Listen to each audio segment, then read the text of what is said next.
The Dave Hooker Show. A presentation of Off the Hook Sports.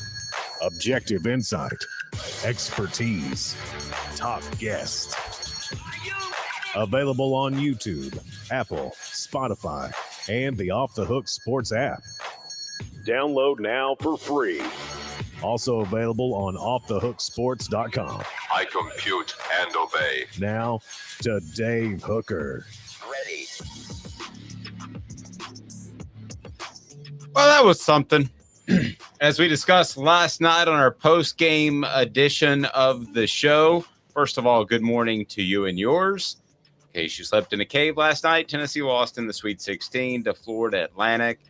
Monstrous scoring drought. And the Vols find what was close to being a pretty magical run, end with a solid run in beating Duke. But at the end of the day, this Tennessee basketball team is what we thought they were.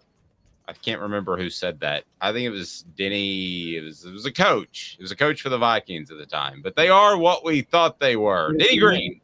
Yes. Tennessee is. This is for Ron. This is for Ron Slay. Yeah, Tennessee is what we thought they were, and that is a defensive team prone to long scoring droughts and unable to just up and manufacture points. So we'll get your thoughts. If you want to post them on the message board now, greatly appreciate that. Love for you to interact. Are you completely upset, just kind of perturbed? Is this just the way that college basketball works? It is a tournament sport.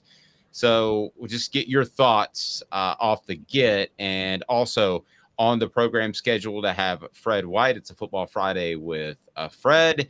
And we'll go ahead and get rolling right now with What the H? And it's brought to you by Campbell, Cunningham, Taylor, and Hahn. Campbell, Cunningham, Taylor, and Hahn. I'll tell you more. What the H? What the?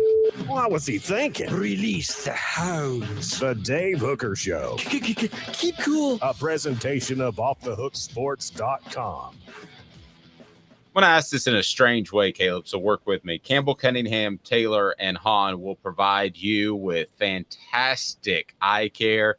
I've got my LASIK, no glasses, no contacts. Love it. Can see far away, can see close up. That is Campbell, Cunningham, Taylor, and Hahn, and their local can't beat them. Campbell, Cunningham, Taylor, and Hahn. Cataract surgery as well. They've got the local eye care centers that'll take care of you. It's a game changer. I'll tell you that. Campbell, Cunningham, Taylor, and Hahn. All right, what the H? The scoring drought in the beginning of the second half.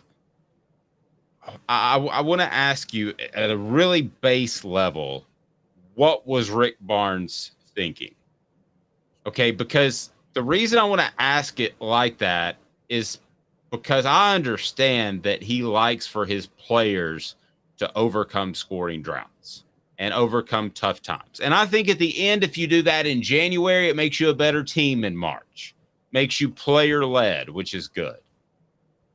But this is the Sweet 16. If you're ever going to break from your pattern, that's the time to do it.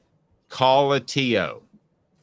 So what the H? What was Rick Barnes thinking not calling the timeout in that brutal Florida Atlantic run that ended up putting the Vols down by a couple of scores and was the difference in the game? What was Rick Barnes thinking? I think his thinking was exactly what you just brought up. I think he wanted to play through the bad run. That's his philosophy. Rick Barnes, we've seen a lot. We'll talk about this more in the second block, but everything about his philosophy was on display last night. And it doesn't matter how disproven of a philosophy it is in basketball, he's committed to it. Tennessee shot 11 mid-range shots yesterday. Florida Atlantic shot 3. I mean, how many times on the show have I gone in and ranted about these mid-range shots? The worst shot, by the way, is when your foot is on the three-point line and you know it's on the three-point line and you still take the shot. It's the dumbest shot you can take in basketball, and Tennessee took one of those shots yesterday. Well, and you're not preaching anything extraordinary out of the ordinary. I mean, basically what we're talking about is universal. The best shot is a made three. The second best shot is a drive to the basket and an and one. the worst shot is the mid-range too. So we're not Oppenheimer here splitting the atom. I mean, we're basically pointing out what is considered nowadays. It wasn't in the early 2000s. I thought that, Bruce Pearl and some other coaches, they dictated that style, and now it is the style. And this is not groundbreaking stuff at all, Caleb. To the message board, Billy Bob says unacceptable loss. Butch Jones could do better. Ouch. Fred said UT. Oh, All they could do without a true point guard. Great season, beat multiple high-end teams, and made the Sweet 16. Remember, 340 D1 teams didn't take their place. My take. Fair. Fred also says fans are never happy. So let me play the other side here in a bit. And I think that Tennessee is fortunate in a lot of ways to have Rick Barnes. We could argue if they're going to be fortunate moving forward. But in particular, that game signifies just a lapse in judgment in clutch time that you should call that timeout. I mean, for goodness sake, Twitter, I think timeout Tennessee was trending on Twitter at one point, and they just didn't do that. And I don't know that if in the same position, if in the Sweet 16 a year from now against UCF, another Florida directional school, and Rick Barnes is the coach, and they've managed to make the Sweet 16, do you think he would handle anything differently? no. I mean, not really at all. Not even a surprise. Look, I have to say this. You're right about the timeout. I'm gonna go a little bit further. I don't think Rick Barnes oftentimes calls timeouts during these stretches because I don't think Rick Barnes has that many plays offensively that he draws up. He doesn't have a surefire two. Is that what you're telling me? Yeah. And you talked about this with Bruce Pearl all the time. The genius of Bruce Pearl was the inbound. Bruce Pearl lived and died to make sure he always had to play off an inbounds pass, always. And I don't, and I'm sure he always had to play after a timeout. I don't think this isn't to say Rick Barnes can't make adjustments. We saw this last week. Duke went to a zone because they were in foul trouble, and immediately he goes, "Hey, Olivier, just start taking shots from the free throw line. They're not going to guard you." And he did it, and Olivier went off. That was great coaching. So this isn't to say that Rick Barnes doesn't make adjustments. It is to say that he doesn't make complex offensive adjustments throughout the game.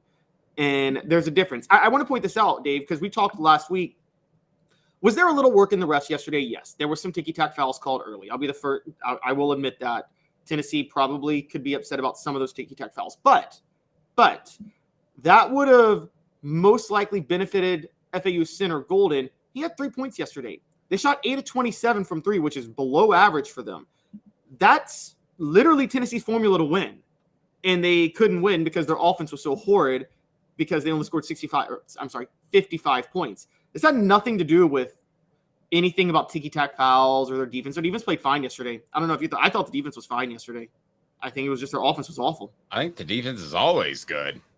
SC Scout guy, who I believe is a South Carolina fan, said, honestly, I would be really happy with Rick Barnes as the coach of my school. We have 5 NCAA appearances in 40 years. I mean, that's the other factor that you gotta weigh in there. Tennessee's had coaches that prop their feet up and watch soap operas during the game. Tennessee has had basketball coaches that left practice early so they could go play golf. Please hit that thumbs up button. But wait, SC Scout guy, sorry, you guys also have a Final Four, something Tennessee doesn't have. That's a good point. Go ahead. But which would you rather have? Would you rather make the Final Four 30 out of 40 years? Make the NCAA tournament 30 out of 40 years, or make the NCAA tournament 5 and make the Final Four once? Let me ask you it another way. Would you have rather been a Braves fan in the 90s and 2000s or a Marlins fan? Marlins got 2 more World Series. I don't know. That's. Would you rather be Utah, the Utah Jazz, or the Portland Trail Blazers? Or would you rather be, I don't know, the Houston Rockets, who got a couple of titles when Michael Jordan retired, but Utah and Portland were in it for 25 years and never won anything? You could say Buffalo Bills, San Francisco 49ers of the 90s. The Niners just won 1, but somehow they're kind of thought of as one of the great teams in the NFL in the 90s. The Bills made it to 4 straight. I mean, that's pretty darn impossible. Yeah.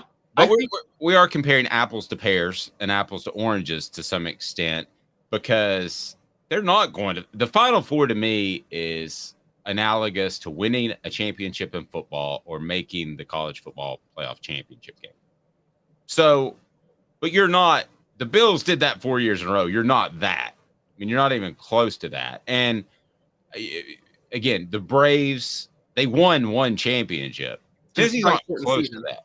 What's that? In a strike-shortened season. Right. But at this point, I think Tennessee fans would take anything and the base level. I mean, they would take if we're talking Final Four, if we're talking Tennessee 2 years ago made the Final Four, we're not even having this discussion. This is just the repeat of the shortcoming in the NCAA tournament. Losing to a lower seed every single year. Well, yes.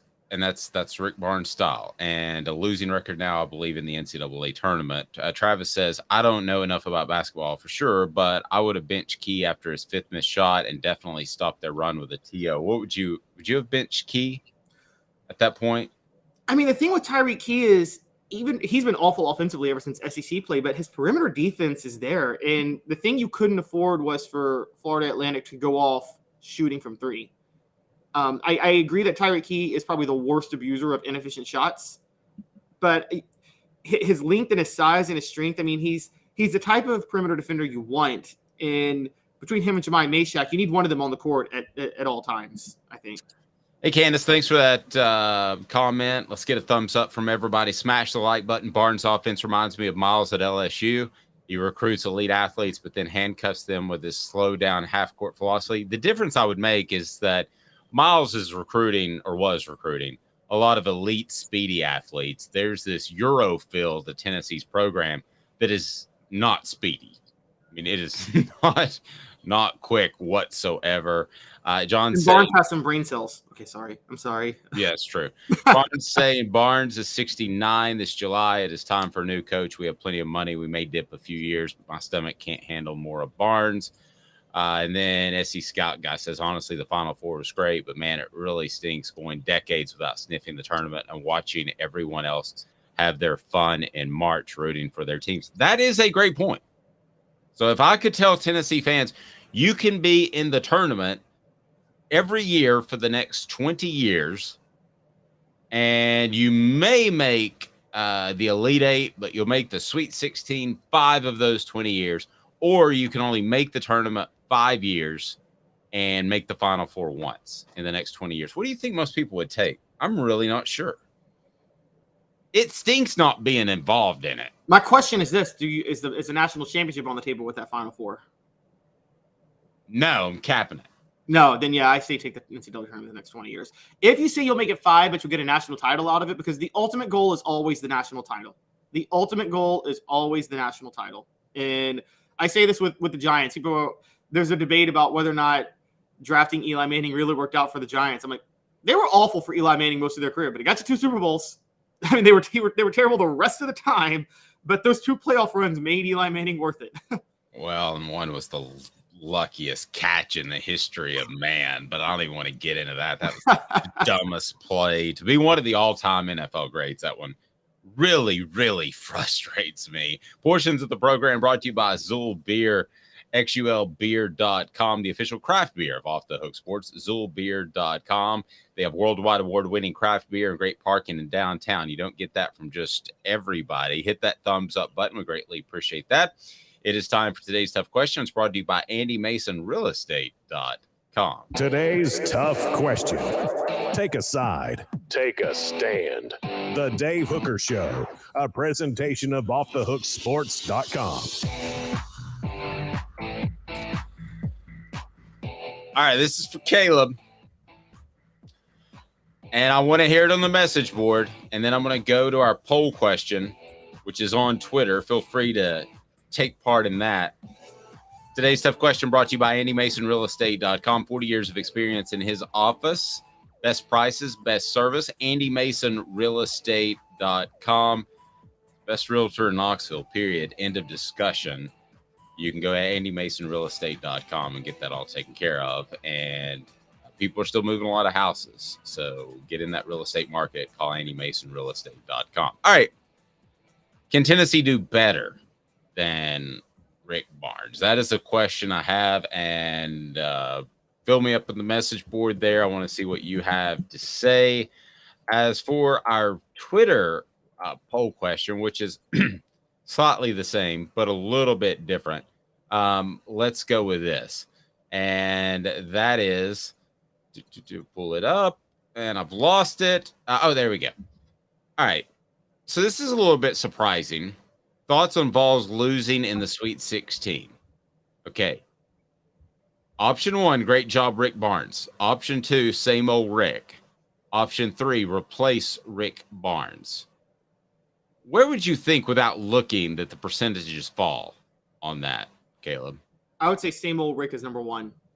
Same old Rick is number 2 with 37%. Great job, Rick Barnes at 56%. Replace Rick Barnes just at 7%. What?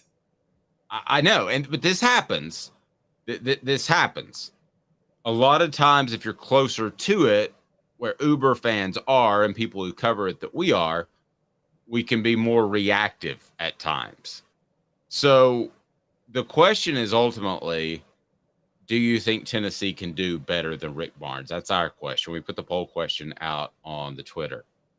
John says, are they drunk? Well, I hope not at this point in the morning. Maybe later. It is Friday. Maybe they're drunk from last night. Yeah, I mean, we've all woken up drunk before. Let's just... Yes. John says his style has gone the way of the dodo bird. Okay, so what is going on with that dodo bird? All right, Caleb. So can Tennessee do better than Rick Barnes? Yes, because they have Danny White. I know you think I'm just obsessed with Danny White, but I think Danny White is the best hirer of coaches in all of basketball. I think his brother, in all of sports, excuse me. I think his brother is a pretty good hire too. His brother, Brian White, found Dusty May yesterday at Florida Atlantic. Maybe Danny White found a guy he could poach from his brother. And I mean, I'm just saying there is a lot of good coaches out there. And I think because if this were Philip Fulmer, if this were Dave Hart, if this were Mike Hamilton, if this were John Curry, gosh, there were a lot of Tennessee athletic directors the last 10 years. Tennessee coaches as well. Yeah, exactly. Heck, even if it were any of them, if it were Joan Cronin as the interim athletic director, and I got a lot of respect for Joan Cronin, but I'm just saying if there were any of them, I say keep Rick Barnes. I think Danny White is a special talent at finding and scouting coaches. He's a genius. And because of that, it's kind of like with the Packers and Aaron Rodgers. The only reason you trust the Packers to move on from Aaron Rodgers is because they actually have a track record of moving on from Hall of Fame quarterbacks and having success. So you trust them to do that. You wouldn't trust other schools to move on, other NFL teams to move on from Aaron Rodgers. I trust Danny White to be able to find somebody better than Rick Barnes. And let's point this out because everybody wants to be like, oh, great job, Rick Barnes, Sweet 16 run. Rick Barnes got to the Sweet 16 this year because of something I said at the start of the NCAA tournament. And as critical of as I was, I said this. Tennessee had the best matchup draw you could ever ask for in this tournament. They got to the Sweet 16. They even had another gift laid out for them to get to the Elite Eight, which was the number 1 seed Purdue Boilermakers lost in the first round. Tennessee had the red carpet to the Elite Eight, and they still couldn't get there. Caleb, you're so wrong. Oh, Lord. And here's why. This is the truth. Tennessee is a football school. Every and one of our posters, SC Scout guys, said, I think they could potentially do better by finding a small coach like a Nate Oates, etc. But I don't think Tennessee is a destination basketball job. He's right. And he said that I don't think that's the case of most of the schools in the SEC. He's right. So I don't think that Tennessee would do better if they went out and hired a coach. First of all, I don't want any of Nate Oates because I will take whatever Alabama run they make. I would take Tennessee and not getting in trouble and be involved in a shooting that leads to a murder. So I'll just go ahead and say that right now. I think the integrity of the program, especially when you're at a football school, means something. I think that's why you saw Nick Saban speak up and say something that matters in his recruiting. He doesn't want basketball players out there shooting people. And so I don't think Tennessee could do better. I think the names that'll get thrown out there like Mark Few. Okay, Mark Few's not leaving Gonzaga. I know that sounds weird to people, but Gonzaga is as good or better of a basketball school than Tennessee, right? I mean, it is. Yeah, I mean, now you wouldn't have said that in the mid-major days 20 years ago because they were struggling to get to that point, but they've gotten to that point. So you're not going to get them. Well, Mark Few is from that area. He doesn't want to leave that area. Yeah, he doesn't. So, and there was the old argument where you could bring in a Bruce Pearl again after his show cause. Well, he's pretty cemented at Auburn. Could you pull a Jay Wright off the television set? I don't think so. I don't think Tennessee has the panache of a basketball school just to call up people and hire them. I think of the SEC football coaches, if Josh Heupel said, I'm going to the NFL, I'm dying to make that move, I think Tennessee could walk into all but 3 or 4 of the athletic departments and coaches' homes in the SEC and hire away a football coach.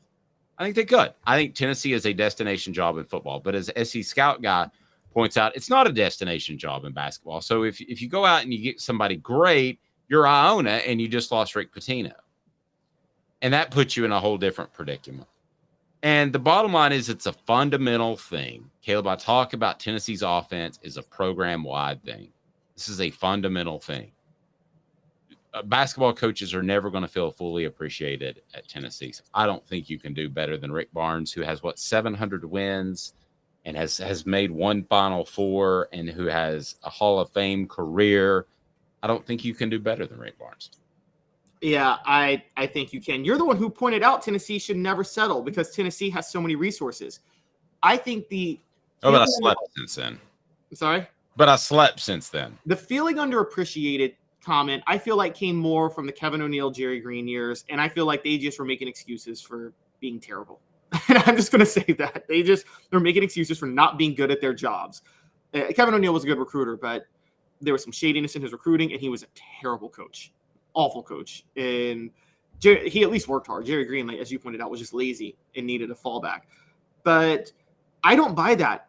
I covered Tennessee, and you did too, when Bruce Pearl was there, and they loved Bruce Pearl. I've never seen a coach more beloved than Bruce Pearl.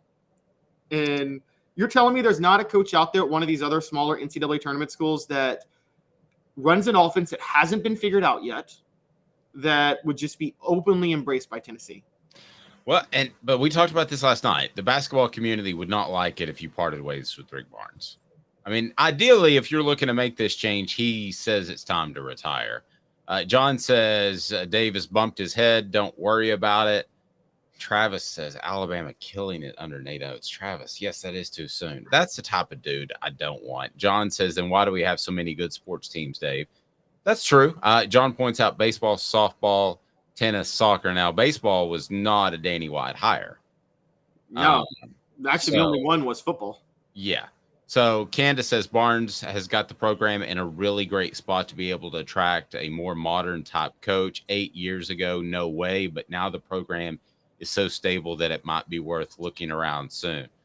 Candace, I'm with you. Great point. I'm with you. I can roll there. But if you strike out and you're not even in the tournament, then in the next couple of years, people are going to be upset about that. And they should be, because Tennessee should be a tournament team no matter who their coach is. And John says, thank you, Caleb. So everybody's behind you. SC Scout guy says, I think Caleb is right that you could potentially do better than Rick Barnes, but for the reasons Dave gave you would not have that coach for long. An elite basketball school would steal them. How many programs, how many athletic departments are elite in both for a long period of time? Florida was for a couple of years. Tennessee was for a couple of years. I mean, competing for championships, national titles. How many schools out there are great at basketball and football at the same time for a long duration? Give me one.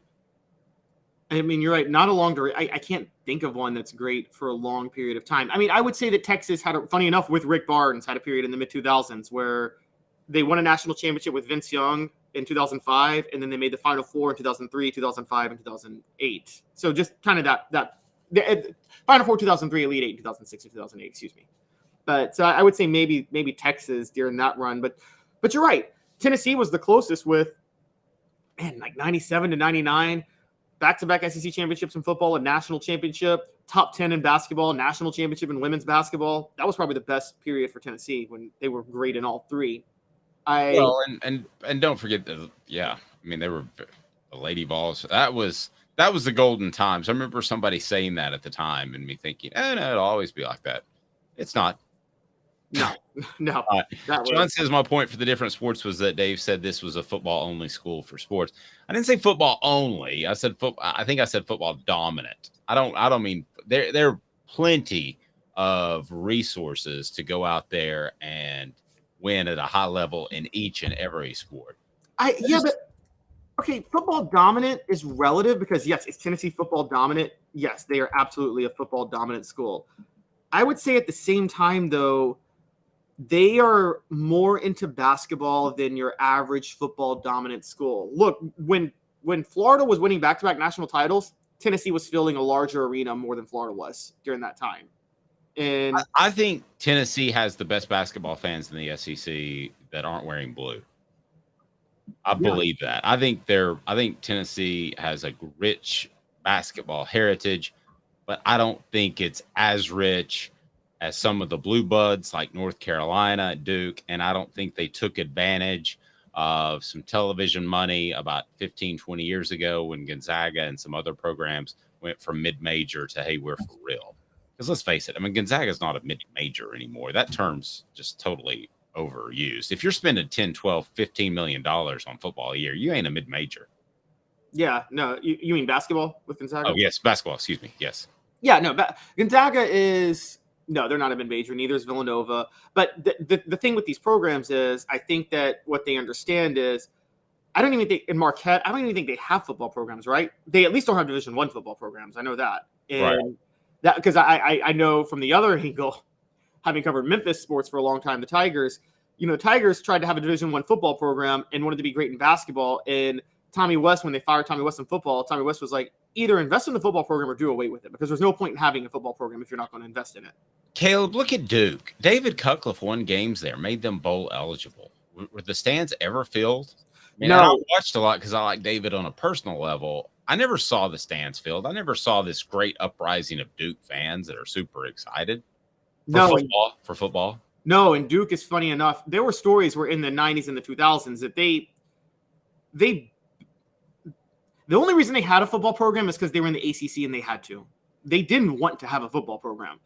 Now, this is going to leave Duke out. I think when we talk about mega conferences in the future, I think Duke's going to be on the outside looking in. It's going to be hilarious when Duke's a mid-major basketball program because I don't think they are worth investing in because of how little they put into their football program, and they put very little into it.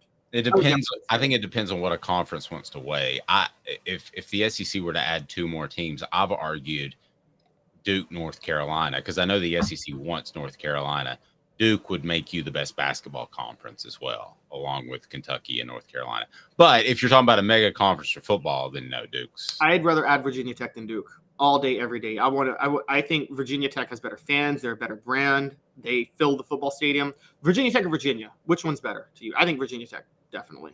I actually like West Virginia better than Virginia, but I would take Virginia Tech of those three. Yeah, I would take Virginia. West Virginia is very underrated. If you go there, it feels like you're at an SEC school.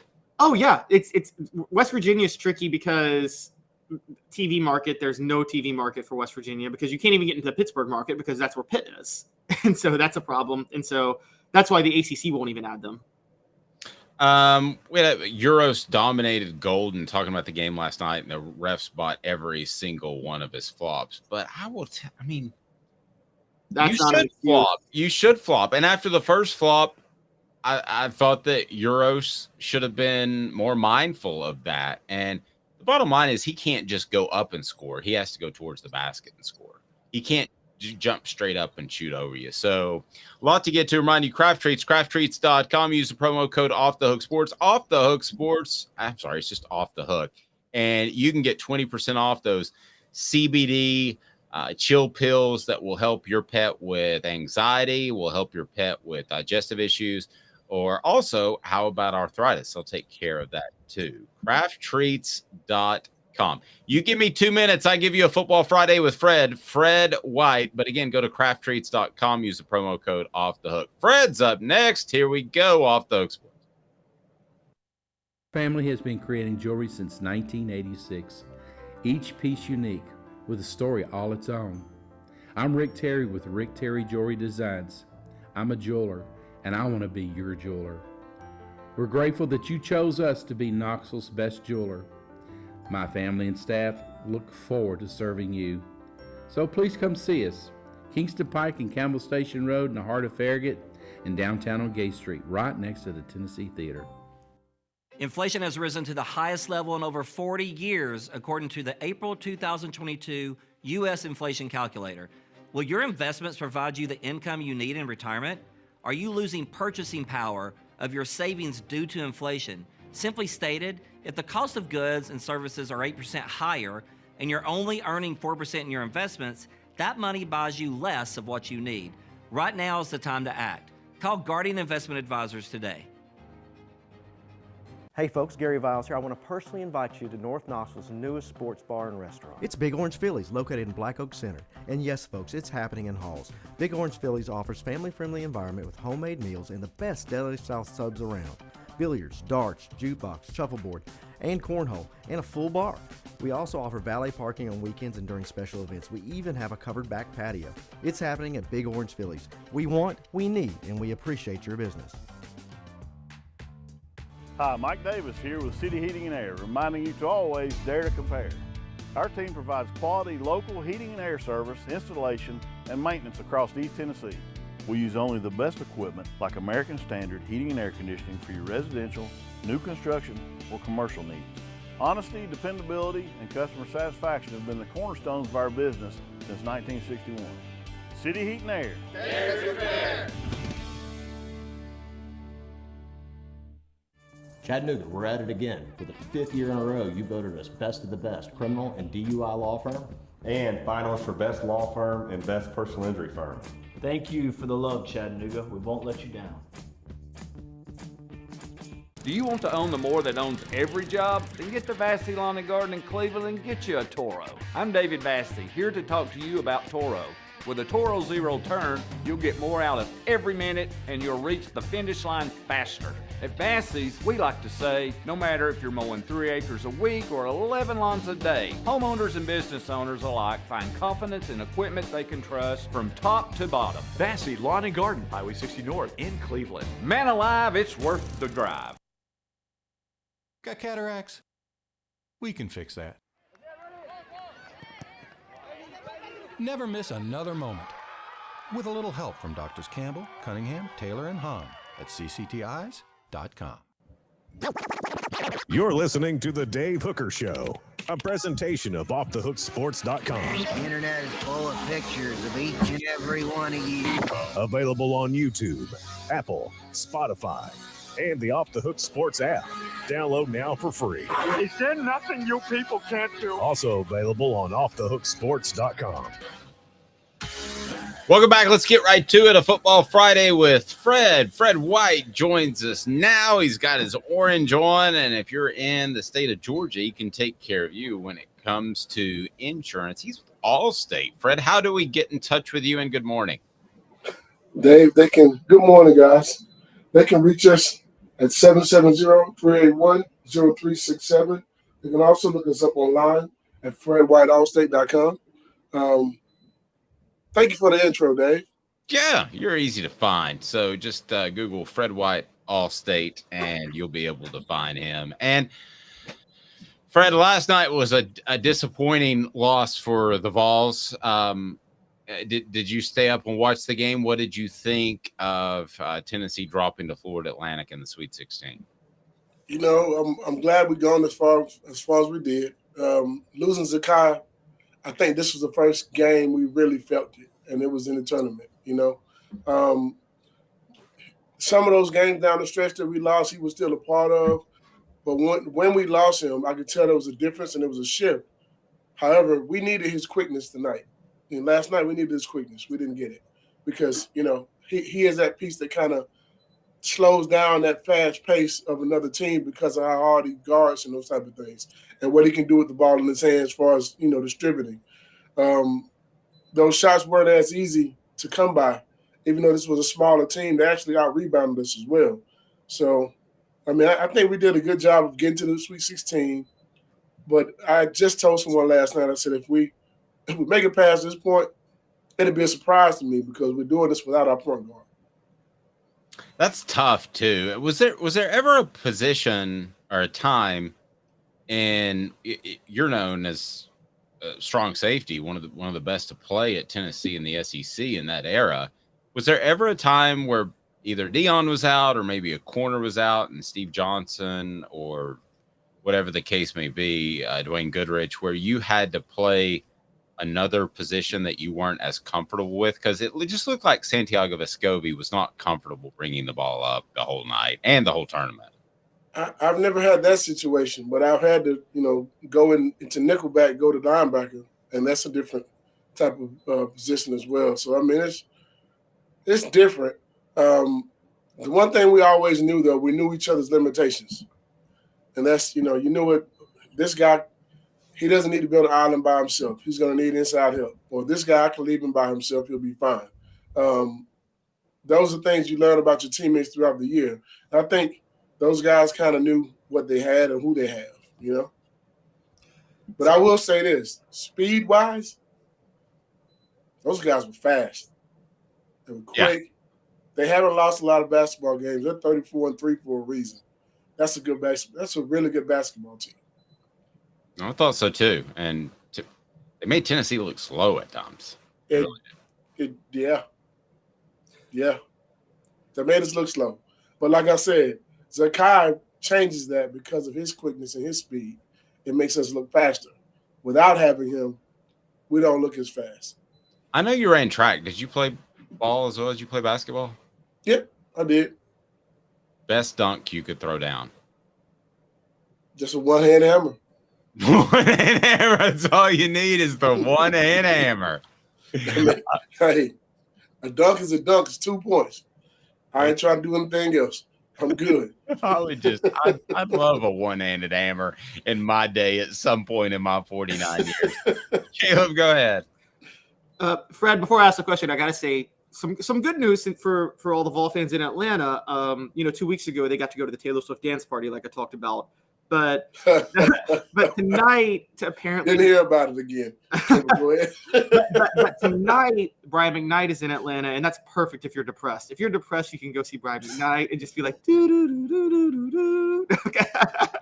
Yeah, I have no idea what song, music you're talking about. The one song he's gonna be singing for all the Tennessee fans, start us back at 1. Yeah, and then we got a whole new season to go. Hey man, good job. Hey, start you back at 1. Yes, exactly. For next year, start over. Fred, do you ever look back because we were just talking before you came on air about how much of a golden age it was, not just for Tennessee football in the mid-90s, but just Tennessee athletics, because you're 4 to 5 years there. Tennessee basketball won the SEC regular season title your last year there and made the Sweet 16. The Lady Vols won 3 straight national titles, should have won 4 straight national titles. You guys won a national title. Do you ever look back and think, wow, I was part of the best athletic period by far in Tennessee history? Oh, we think about it all the time. We talk about it. Yeah. The older you get, you started we didn't appreciate that back then. We expected that too. That's what we expected every year. Watching, Shamika Holstar, Tamika Catchings, Shamika Randall, those girls, we expect them to win championships. But we also expect to win our own. Track, won SEC championship in track indoor 1995, my freshman year. So, we were good in almost every sport, and we expected it. But we didn't realize who we were actually on campus with until we got older. You know what I mean? I showed someone some pictures last night. I was like, yeah, that's Shamika Holstar. And they were looking at me like, y'all know each other? Yeah, I went to college with her. We came in the same year. She's a really good friend. But I guess we overlooked those things when we were younger because we didn't know any better. But now you look back and you see what type of impact those people had on whatever sport they played or, some major point of life. Candace Parker, she didn't go to school with me, but I know her. She's on TV every day. You know what I mean? So we went through an era of Tennessee where we had some of the best doing it, and they're still doing very well. I go back to that period, and somebody said that this is the golden age of Tennessee athletics, and I thought, no, I thought the same way you did. This is just the way it rolls. But you look at that 2001 season; they almost stumbled into the national championship. game. I think a lot of that is what you guys, and I'm not just saying this because you're on, but the foundation that you laid that football was dominant, not just in the 98 season, but throughout the 90s, which brings me back to at the end of the day, Tennessee's a football school. And I think everything's going to kind of fall in line behind that, including basketball. When football is good, doesn't it make everything else a little bit easier? Well, let me say this now. Okay. Yeah, it should, because the money flows a lot better. When football is good, the economy in Knoxville is amazing. And most of Tennessee is amazing because the Vols are winning. But I can recall a stretch where being in Knoxville when I was in school, and our basketball team was not up to par because our football team had been rolling for a while. So, well, but it brought it along. Did get there. It brought it along. They did get there, but it was Fred, like they were like the stepchild for a minute. You can say redheaded stepchild. I've got red hair. Both my parents are remarried. That's fine. But I can remember being on campus in the mid 90s. I think I'm a little bit older than you. So my first year was 92. You weren't even sure there was a basketball game going on. Yeah. That's how bad they were at times. So I think people need to remember that, because we've got a lot of people calling for Rick Barnes' job. I mean, that seems like, I don't know. Does that seem too strong or about right to you? It's hard for me to say that. I like Rick Barnes, and I will never in my life call for someone to be fired. I know what it feels like to get fired, so I don't want that. I don't want that feeling for no one. Okay, no, I'm not calling for him to get fired. I think he's been probably one of the best things that's ever happened basketball wise to the University of Tennessee. Bruce Pearl, I think, is one of those reasons Tennessee's known in basketball, but I think he took it to another level, and he's got some of the top players in the country to come to Tennessee, and some guys who probably would have never even looked at Tennessee. Do I think the game is changing? I think the game is changing. I think whoever wins this championship this year, pay attention to how their coaching style is, because that's what's winning over right now. You got a FAU team that has a coach that's young and knows his game, and he's coaching them boys the right way. They play a different brand of basketball. You look at the University of Miami. That's another team that's left. They play tonight. They play a different brand of basketball. They're fast, they're long, they're athletic. I mean, the game is changing that way. Houston, one of the top rated schools there is, they played a fast-paced game too. Just like we saw a change in the game with football, how it went from 3 yards in a cloud of dust and now everyone throws it all over the place. Basketball is coming along the same way. And those teams that are winning championships are the ones that can get up and down the court, and they can play a 90-something feet of defense. And if you can do those things, and we do a great job of that part of it. But I like for them to see them. I would like to see them let them just go play in the tournament, as opposed to coaching them so hard as a season. He coaches hard all season. Once you get to the tournament, let the boys play some. That's the only gripe I have. And I know he's a coach. He knows more basketball than I've even thought about in my lifetime. He dreams it at night. So he got more basketball in his middle finger than I have in my brain. So a lot of fans are giving him the middle finger this morning. No, I'll say this about this basketball team. I'm surprised we made it this far without a point guard. Anyone who understands NCAA basketball, the team that wins the championship usually has their point guard, and that point guard is usually what that driving force to winning the championship. I mean, you just go back as far as you want to go, and it's always about the point guard. You can go back last night, K-State. Yeah, that kid. Yeah, that kid just had an incredible. You got good guard playing in this tournament. If you got good guard playing in the tournament, you got a chance to win it. We got good guard play, but we were missing our top point guard. That's hard to win with it. Fred's appearance brought to you in part by City Heating and Air Conditioning, cityheatandair.com. Over 50 years of experience in Knoxville. Integrity matters. You may not need a whole new unit when the weather changes. You may just need an adjustment here or there. City Heating and Air Conditioning, cityheatandair.com. Please hit that thumbs up button, the like button. We greatly appreciate that. As Fred nice enough to join us. We're going to play some 4 downs. But first, Caleb, do you have something else? Yeah, Fred, I meant to ask this to you a couple weeks ago, and I just forgot. I wanted to know your thoughts on, I don't know if you know Dave and I, more me, but but we both kind of laid into Nick Saban about his complaints recently about the tempo of college football. And because it seemed like a direct shot at Tennessee. But I wanted to know your thoughts, because I know you're a defensive guy and you've talked about how the rules changes are all benefiting the offense. Mm-hmm. Do you find yourself agreeing with Nick Saban, or does the form revolve and you say Nick Saban needs to get over it and side with Josh Heupel? I'm with Josh Heupel. I don't care what Nick Saban thinking. Even though I am a defensive guy, I could care less what Nick Saban's thinking. It's pretty simple. It's pretty simple, cut and dry. This is why I love having Fred on. He's you're so direct. Love it. It's interesting. Nick Saban complains about stuff, and then when he realizes it's not going to change, he ends up doing it. He complained about NIL, and they asked Alabama to release the amount of money they gave to athletes in NIL, and they said, no, we're not going to release those numbers. When Nick Saban was the one that was asking for those numbers to be released. Same thing with tempo. Do you ever watch Tennessee's offense before we get to 4 downs? Do you ever watch Tennessee's offense and think, man, those defensive backs got to be tired? Yeah, I do. But I like it, though. That's one of the things that, as a defensive player, you're always reacting. Offensively, you know what you're doing. But if you look at what we did on offense, man, we really ran the ball more than we threw it. I mean, we had more rushing attempts than we had passing attempts. Just the passing attempts were big plays. Hey, man, if you can't stop us, figure out something else. Go play intramurals or something. I don't know. Remember some of those intramural basketball games? Did you ever play intramural basketball?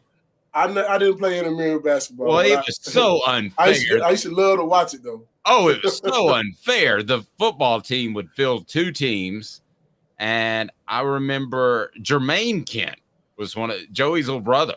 Yeah, was one of the best. He would wear these orange and white striped socks and climbed the ladder and just cramming on people. I was like, this isn't fair. There's nothing about this that's cool. No. Okay, think about this squad. You had Peerless Price, Jermaine Copeland, Al Wilson. You had Deion Grant.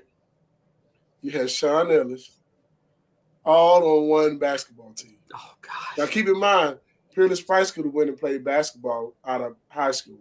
And he was getting recruited to play just basketball. Deion Grant was an All-American basketball player out of the state of Georgia. And Sean Ellis was a McDonald's All-American basketball player. And lined up against them, you have Bob, Joe, Willie from the local frat house. That's going to work out well. I'm just trying to envision driving to the basket and Sean Ellis and Al Wilson on either side of on either block, on either side, just ready to play. And I forgot about Andy McCullough. He was a basketball player too. He was an All-American basketball player. I remember his brother. Really good, yeah. His brother went to Ohio State and played basketball. His twin brother, by the way.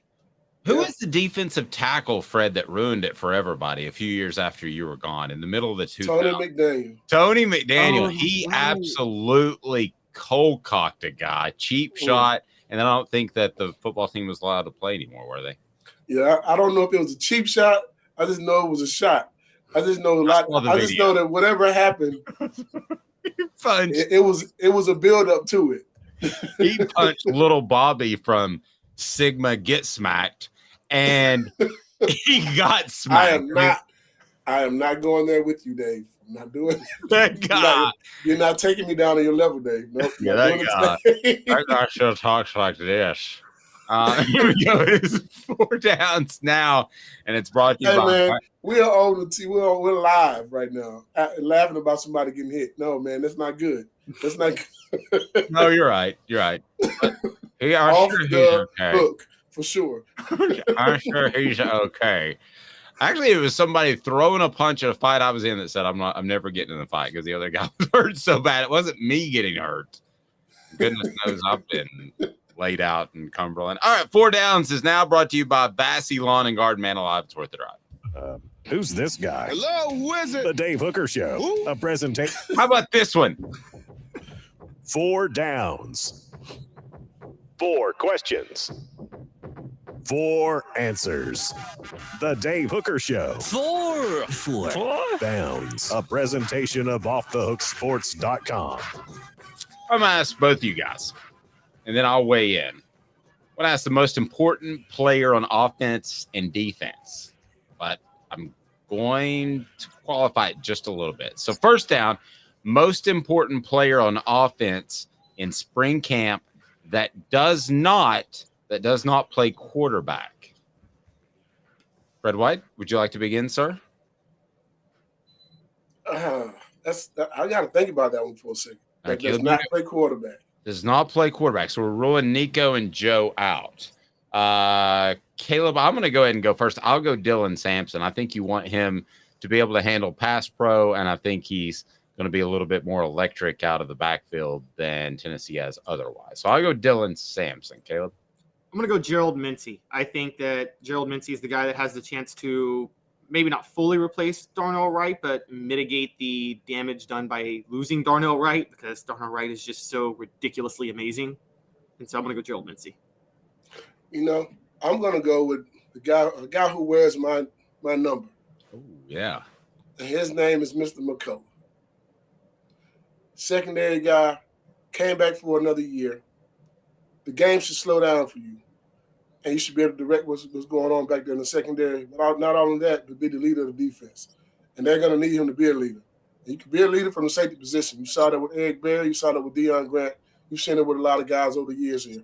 So I think him coming back is major, but also having a handle on the defense as well as the leadership role on that defense. It's going to make a difference.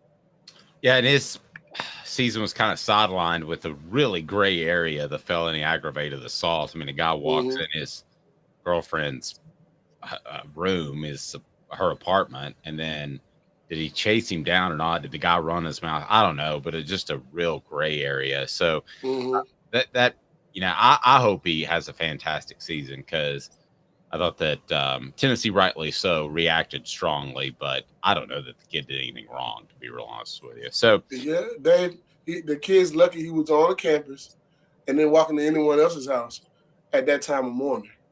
Oh, yeah. I mean, you walk in Dave's house, it's probably having another conversation altogether, just to be real honest with you. I mean, it's not Dave's house too. Yeah, it's not gonna be a punch. I'm too old to fight. I'm not gonna risk losing a fight. So we were saying we actually got a little discombobulated. So first down was going to be offensive player. Second down was going to be defensive player. So Fred jumped. You said offensive player. I didn't hear offense. Come on, that's fine. There, Dave. That's fine. You want to go? You got an offensive player out there? I do. On offense, I'm looking at Squirrel White. I think he's going to be the key on the offensive side of the ball. I want to see him do very well. But I also need to see what he can do for stretching the defense. Because losing Jalen, you need someone who can stretch the defense. And it's your time to step up to do so. Okay, so Fred goes Jalen McCullough on defense. So it's our turn on defense.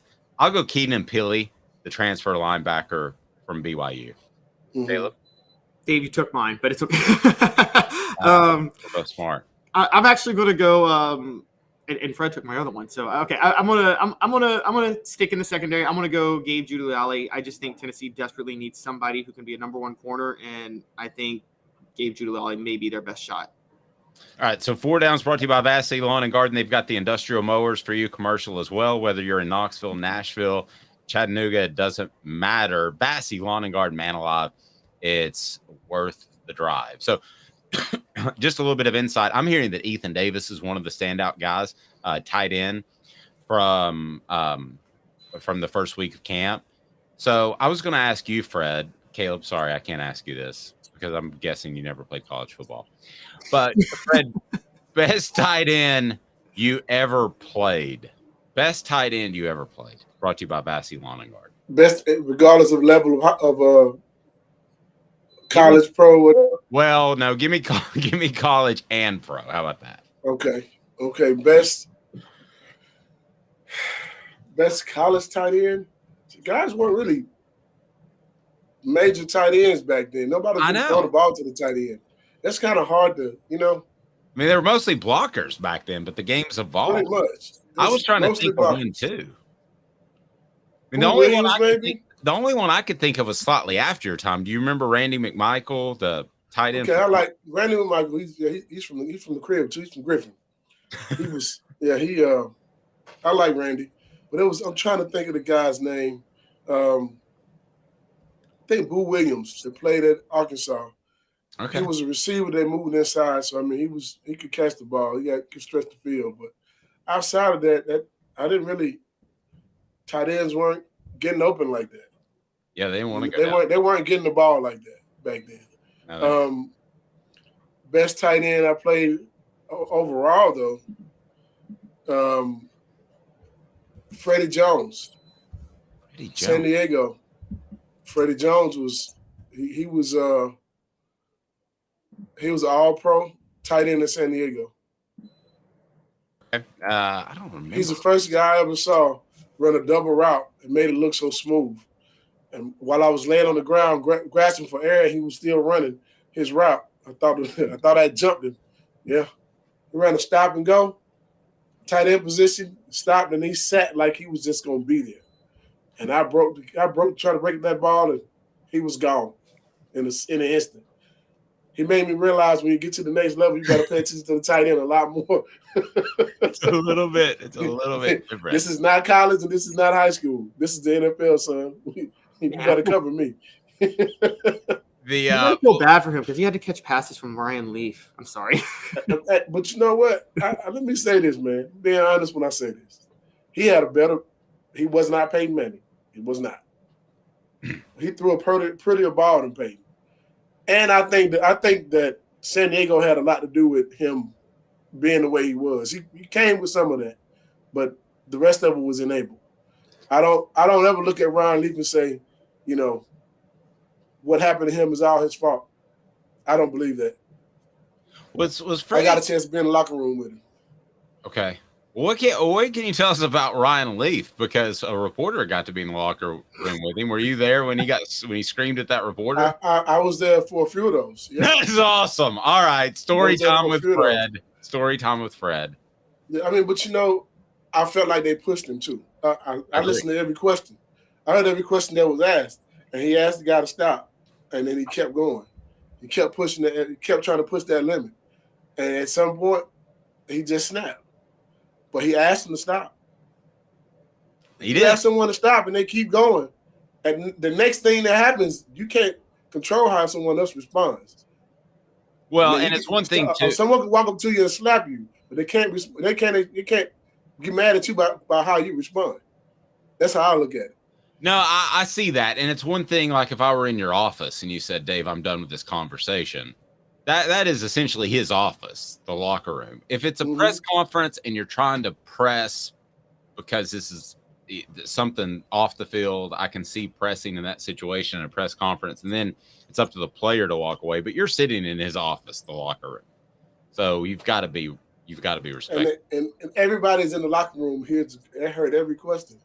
So thank God Junior Seau was there because he kind of broke it up.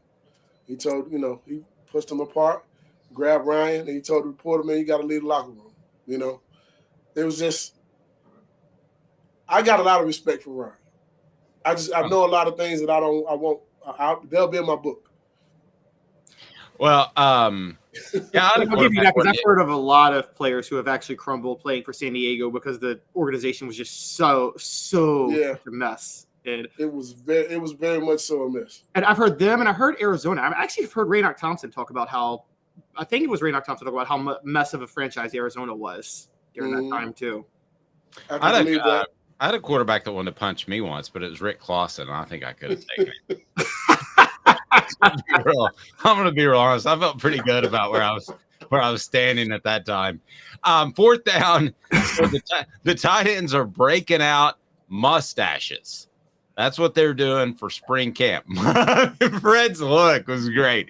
I'm not talking about Fu Manchus or the full beard like Fred and Caleb have. I'm talking about they're breaking out the mustaches. You can check out on the YouTube channel. Jacob Warren is rocking the mustache, not the full beard. I was like, why does he look different? What's going on when we did the Vol Report brought to you by Vassy Lawn and Garden? So, Fred, the coolest facial hair is... You're going full beard. Are you going to say full beard? I apologize. I don't know what happened there. The best facial hair is full beard. You've got a full beard. Full beard. All right, Caleb. I mean, I got to be biased, right? Full beard, obviously. Mine's no beard because it's white. Fred, yours is getting a little frosty. Yes, it's got some frost on there. By the way, I need to go back to that question. You said tight ends.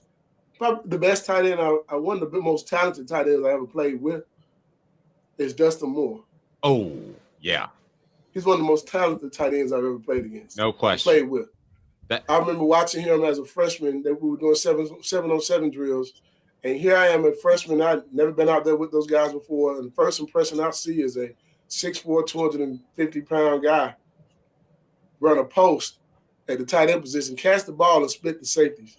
And I was thinking to myself, this is not supposed to be happening. This guy's too big to be running that fast. But he was very talented. No, he was freaky. He was freaky, scary, athletic, and seems like off-field issues got in his way. But I think he would have had a very successful NFL career. I can't remember exactly, but yeah, that was he was a beast. Yeah, one of the best athletes out there. How do people get in touch with you for their Allstate insurance needs, Fred? Just give us a call at 770-381-0367, or you can also look us up online at fredwhiteallstate.com. We'd love to be able to help you with your questions, with any insurance needs that you have. Life insurance, home, auto, your boats, it's boat season, as well as ATVs. So give us a call. Look forward to helping you. I need a boat. You'll be in good hands. Even though I couldn't catch in college, I can catch now. You don't have to say you couldn't catch it. I don't remember you dropping one. Did you drop one? No, I never dropped one. The one that touched my hands was an interception. The one? Is there only one? There was only one because I was trying to knock guys out, Dave. I wasn't trying to catch interceptions. I wanted to make sure you never came across the middle looking again. And that largely worked. That was my thought process. Which game did you get the interception? I'm trying to remember. I can't. Vanderbilt, 98 at Vanderbilt. That doesn't count. It does count. Who was it that laid that? We shut them out. It was 0 points on the board. Who was it that laid that insane hit in that Vanderbilt game that resulted in a fumble touchdown? That's the one. Eric Westmoreland. That was Westmoreland that laid that hit? Yep. Mm-hmm. Yeah, that's the one play I'll never forget. Zolman left his Ramsfield picked it up. Yep, that was a nice hit. I don't know what the quarterback saw. Why was he throwing the ball there? But I guess he didn't think he was going to knock his head off. I don't know. Probably not. Fred, great stuff, buddy. We'll talk to you soon. Have a great weekend, man. All right, you too, buddy. Fred White. You guys have a good one. Go Vols, baby. Thanks, buddy. Oh, it's cut Fred off early. Fred White Allstate. Google him. Get insurance if you're in the Georgia area. You'll be very happy that you did. Wasn't trying to catch balls. Just trying to make sure that everybody was afraid to go over the middle. You need some more of those guys nowadays. Everybody wants to be a superstar. Catch. You got to cover the best one because you were covering the 2001 Florida game. Remember when the hit Eddie Moore laid, when Rex Grossman just laid his receiver out to dry? It was. Was that 2001? That was 2001. Grossman was being pressured. And rather than just take the sack or throw it away, he underhands the ball to a guy, one of his receivers over the middle, just right where Eddie Moore is. So that was the game at Florida. That was the game at Florida, yeah. I have to be honest with you, Caleb. I mean, Caleb has an incredible memory, first of all. He remembers more about some games that I covered in person than I do. But that game in particular, they were doing renovations on Florida's press box, and I had to watch from the sidelines. And I don't know if you ever watched a whole game from the sidelines. You basically have no idea what's going on. Oh, I hate watching games from sidelines. I mean, I would walk up and down and was completely, absolutely lost. Travis says that's where he came to our sideline. Is that true? Did he go to the wrong sideline? Eddie Moore went to the wrong sideline? Or no, the guy hit. Oh, maybe. I don't know. I know that it stopped the game for a minute. It was... That was the game that really exposed that you knew Rex Grossman wasn't really cut out to be a great quarterback because every time he was under pressure, he tried to force a pass or tried to force a play, and it was bad. It was the most plastic 350 yards I've ever seen in passing. Who was better at the podium yesterday? Was it Joe Milton, the third, second, junior, Esquire, the eighth? Or was it Nico? Ia Male Ava. We'll discuss right after this. 2 minutes off the hook. Sports He's Caleb Calhoun. I'm Dave Hooker. Sun, sand, and salt water, the beach is a very relaxing place. Unless you wear contacts. Ow! Open your eyes to the best the beach has to offer with LASIK vision correction from Campbell Cunningham Laser Center.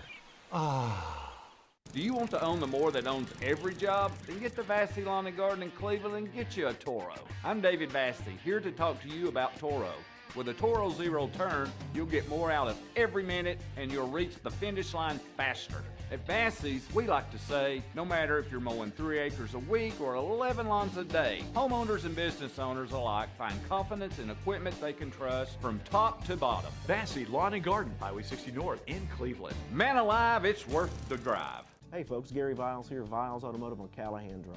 I've been selling cars here in East Tennessee for 27 years. In that time, I've come to realize it's not about the car.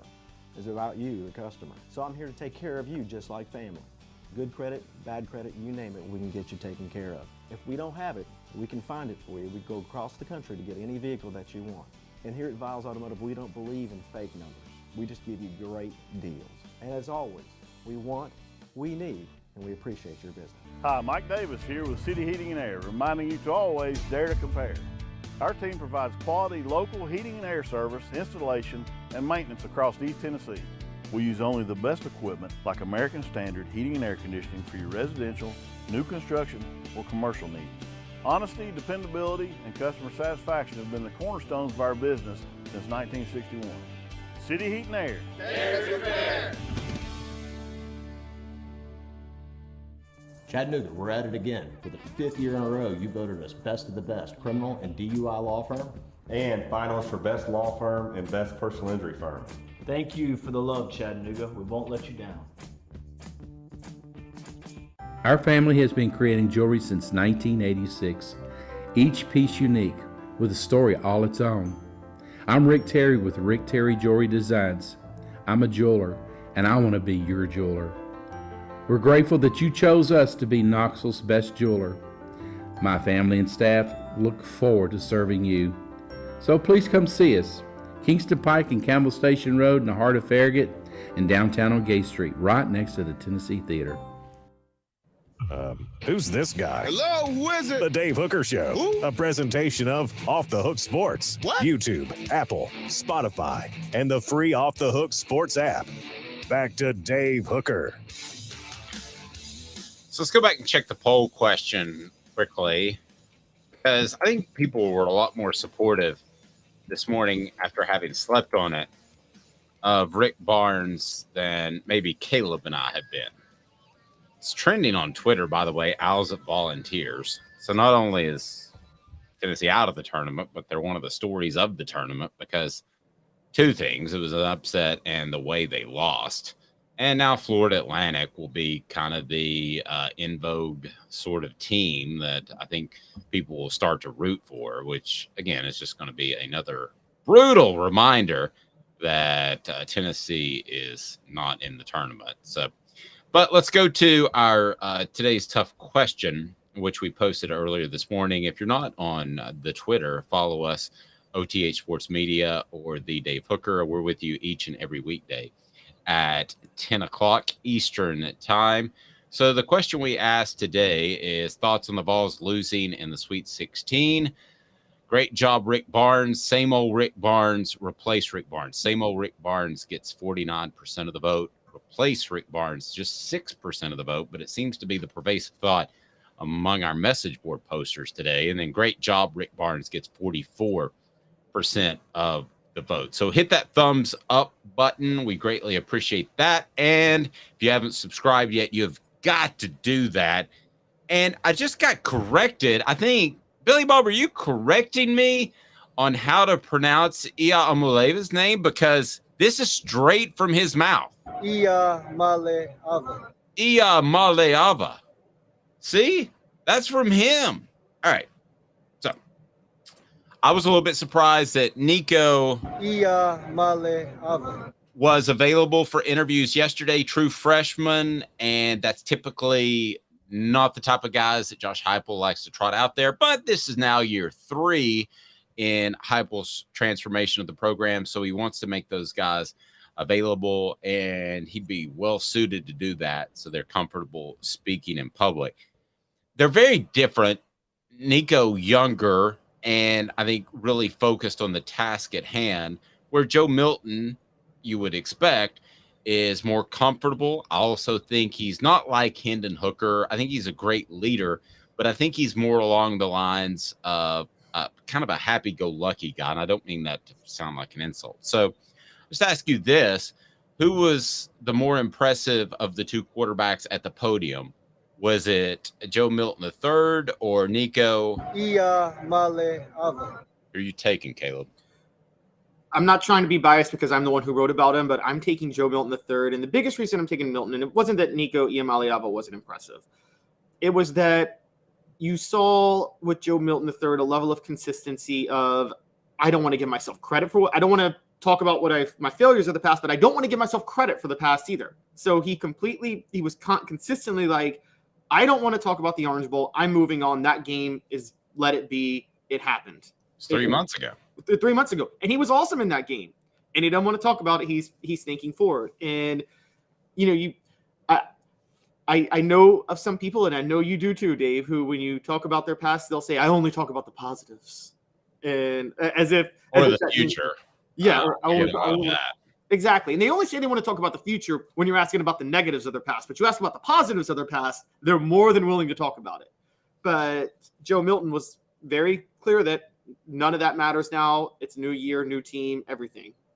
I'm going to say Nico because he is an 18, 19-year-old kid, and he is suddenly thrust in front of this podium, and we're still in this gray area. We don't know what to think about NIL.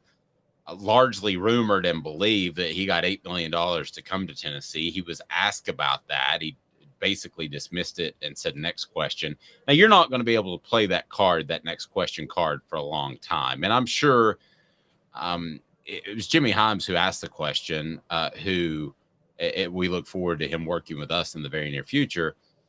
But you can't play that card over and over. You can't just dismiss questions. So, and I'm sure that most reporters I wouldn't appreciate that for an 18-year-old guy to just say a next question.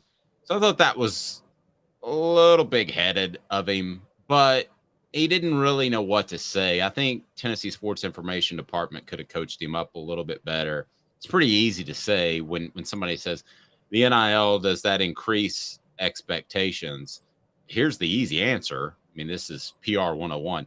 The expectations for my play are always incredibly high. Nothing really changes that. I want to go out and be the best I can for my teammates. I want to go out and be the best I can for the University of Tennessee. These fans mean too much to me and my family to not go out there and have high expectations. Boom. It's like I've been in a press conference before. I mean, how awesome would that be, Caleb? Somebody came out and just said that. No, what'd be more awesome is if he said, yeah, I got $8 million, but I'm going to play hard for it. That would be the best part of it. If he said, I got $8 million and I'm mailing it in this offseason, and I'm going to go get $8 million from somebody else pretty quick. I mean, no, if you're going to make him available, coach him up a little bit. Well, the thing is, Tennessee's they're not great.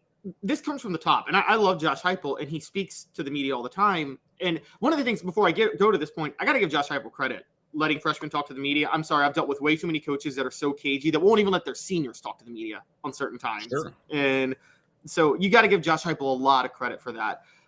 I think Josh Heupel himself struggles when he speaks at times. Remember last year when he was asked about the Jimmy Banks situation, and he really did. He did not give a straight answer. He didn't stutter or anything, but he definitely fumbled the response. He was just like, yeah, we just have expectations in our program, yada, yada, yada. And so I think that it comes from the top, not being able to deal with tough questions with that. Okay, but let me argue that point. A little pushback here. I think Josh Heupel, and I hate it, does a masterful job of answering questions by not answering questions. Well, he was trying to cover and protect Jeremy Banks in that response, but he basically admitted what we all knew about Jeremy Banks in that response. Yeah, but as a whole, you might as well just say Jeremy Banks fault Hendon Hooker that week. Yeah, but I mean, I don't think he wants things going on. He doesn't want things out that are going on in the locker room. I don't think they show a lot. I've talked to a couple of high school coaches that have been there for the coaches clinic that they have around spring. They're not showing anything. They're not showing anything to the media. So I think that's his mantra. And let's face it. I mean, I think they're overly paranoid. And I think Heupel is to some extent because of what went down at Oklahoma. And I think they feel like they're on the front edge of something and they don't want to give anything away. And I think that's the mindset. So I actually think he's really good. Again, I hate it, but I think he's really good at not answering, but answering at the same time. I get nothing out of his 10-minute press conference that he does weekly. Zero. Well, I mean, I guess it depends on how. From a media perspective, we like it because by not answering the Jimmy Banks question, we got our answer. By the way he answered it, we got our answer, even if he didn't directly answer. I'm just saying, I don't know if that was his intent. Now, I will say that's better than saying Jeremy Banks fell on a helmet. True, which Jones did, and then going out on lashing out at the media, saying what do we want from our media, and Well, I don't think he blatantly lies, and I also don't think, from all of my knowledge, that he tries to placate the media or tries to air quote work with them. I don't think he does any of that stuff. I just think he's straightforward and he's not going to tell you some of the things you want to know. But I respect and understand that. I don't have a major problem with that. No, I don't have an issue with it. I wasn't saying I have an issue. I was just saying that I think it's I think the way he answered that is why Nico you could see him fumbling a question like this one. I mean, look, if it were me, I'd be in so much trouble but this is just because I'm a media guy on the other end, so I do like to be direct. But I would just be straight up. I made $8 million, and there's a lot of pressure, but I'm going to try to live up to it. But I wouldn't have him available. I thought he did a great job as an 18-year-old, and they wanted to trot out some freshmen throughout, and they did so earlier with the defensive players, and then Nico. And I thought it was odd that they brought Joe Milton out, who's not a freshman, obviously, but it almost seemed like they wanted to make things look even. Listen, I think the competition is dead even. I didn't need to see Joe Milton out there to think that. But he doth that protest too much. They run Joe Milton out there the same day that freshmen are going to be out there. They not want Joe to have his feelings hurt. They not want it to look like Nico could win this thing. Am I being too conspiracy theorist here after 1 week of spring camp? Again, from everything I hear, he's going to push Joe Milton. I don't hear he's going to win the job, but he's going to push. Well, and I would say that win or lose, that's the best thing for Joe Milton. I mean, if you're trying to make it to the NFL, don't you want to be pushed?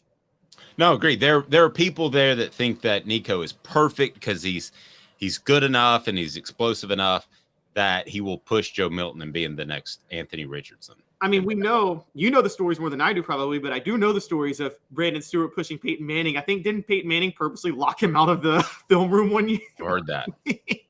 Don't know if that's true, but I definitely heard that. So I think they love what they've got in Nico right now.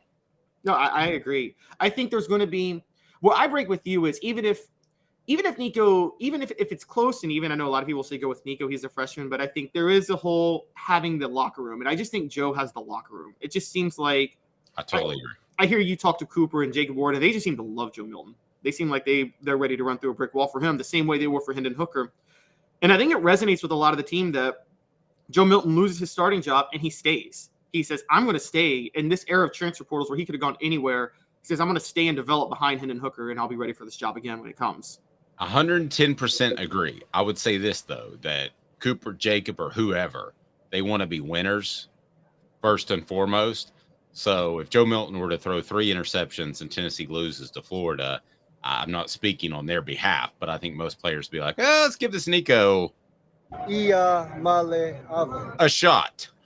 I think that's what would happen. We've seen that, though. I mean, I'm with you, but I mean, I go back to 2005 where I know a lot of the players wanted to stick with Rick Clausen, and you cover that whole quarterback controversy with Rick and Eric Ainge. That was a hot mess.